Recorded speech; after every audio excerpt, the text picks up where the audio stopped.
Hello mga ka-Francis! Hi! We're back again! Alam ko nagtataka kayo kasi may liwanag. Yes. No? Samantalang ang pagkukwentuhan namin ni Jamela ay horror. A Totoo. real horror experience. Pero may liwanag. Kasi, guys, itong kasama kong bata, takot na takot. No, I'm not. Ano no, I'm not. Totoo yan. Takot-takot yan. Kaya sabi niya sa akin, kung pwede daw, pag nag-horror naman daw kami paminsan-minsan, may liwanag. So, ayan, may liwanag. Pero, may candle. Merong munting candle kasi ito yung sign namin na kami ay magkukwento ng kakaibang kwento, kakaibang karanasan. Okay? Guys, ito na. STBX Vlog! Ang ikakwento ko sa inyo, guys, nangyari ito, dalaga pa rin ako, nung dalaga ako. Di ba nga, sabi ko nga sa inyo last time, na ako ay isang catechist, di ba?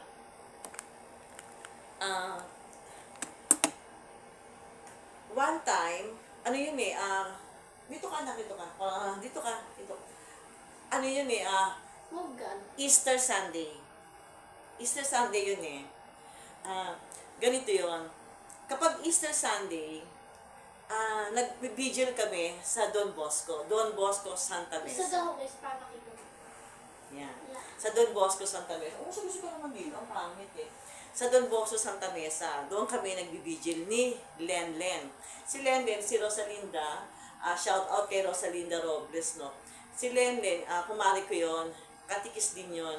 Kapag naimbitahan kami sa Don Bosco, Santa Mesa na doon kami sasalubong ng Easter Sunday.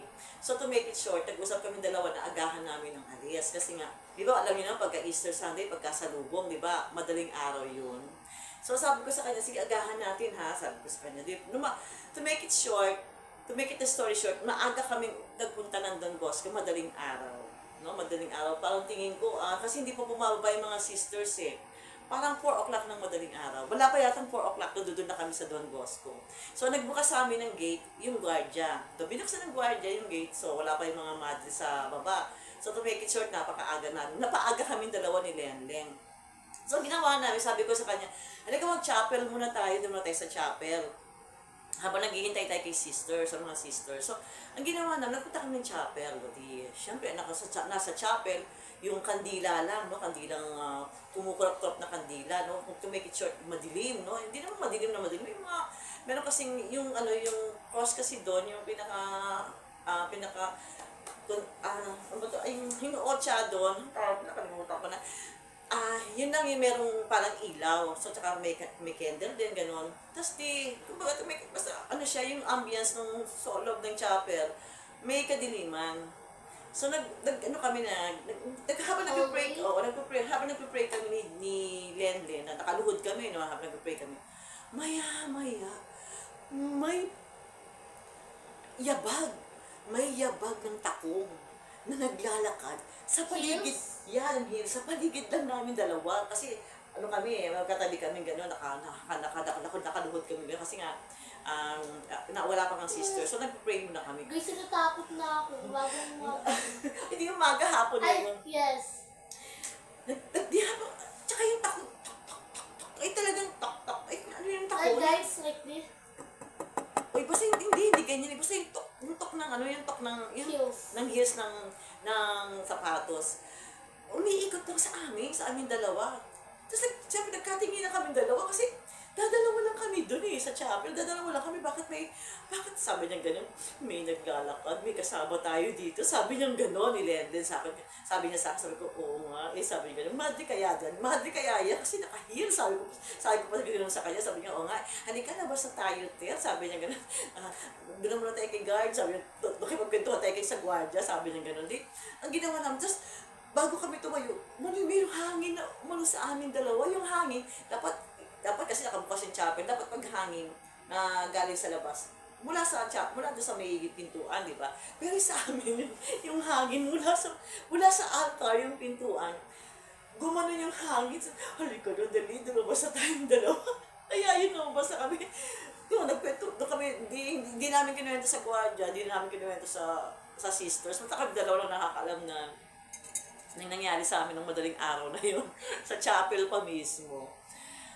Oo, di ba? Tapos isa pa, may isa pa ako isang kwento sa inyo, guys. Guys, recommend ko lang guys.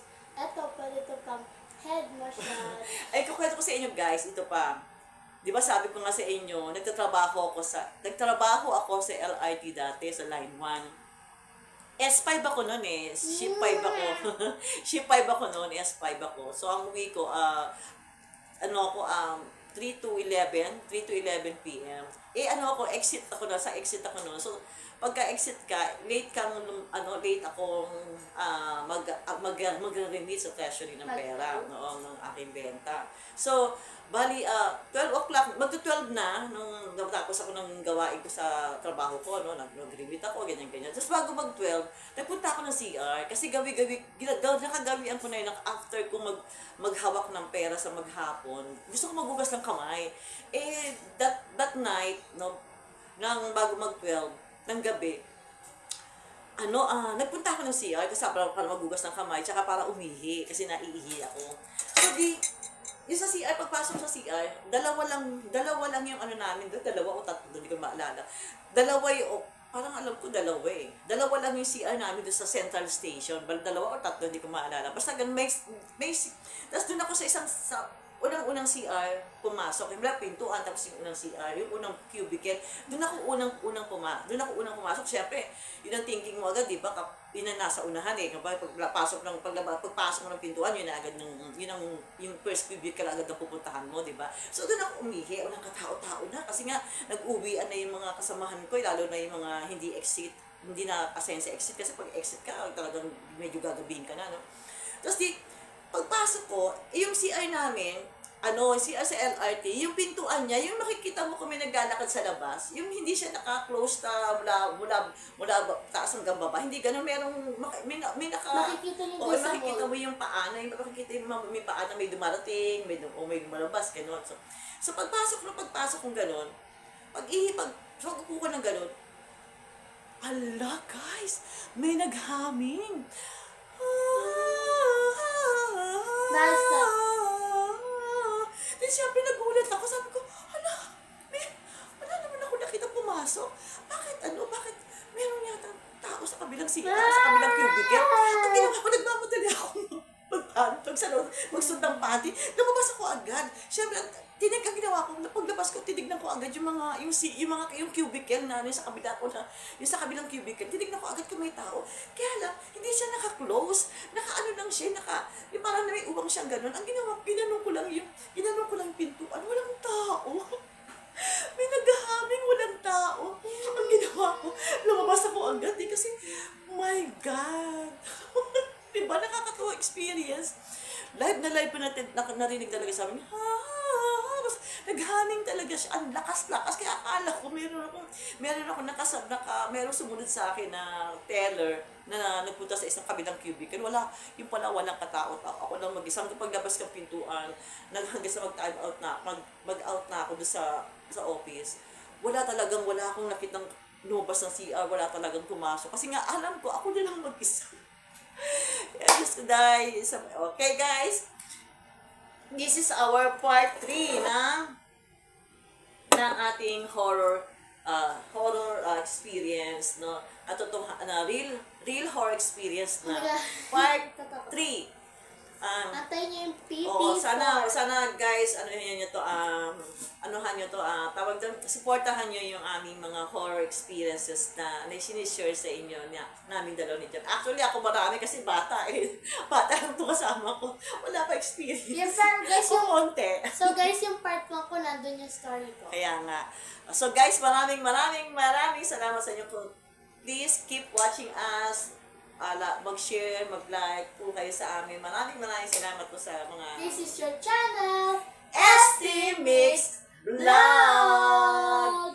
Thank you! Wait niyo po yung part 3 ng aming real horror experience. It's part 4. Part 3 pa lang. 1, 2, 3 pa lang. Okay, Yes. bye-bye. Thank you so much, guys. Guys, friends, I love you all. Lahat ka ng subscriber, tsaka supporters. Please, thank you. Please, sa mga hindi pa nagsasubscribe, pakisubscribe naman po nyo kami. Maraming salamat! Thank you!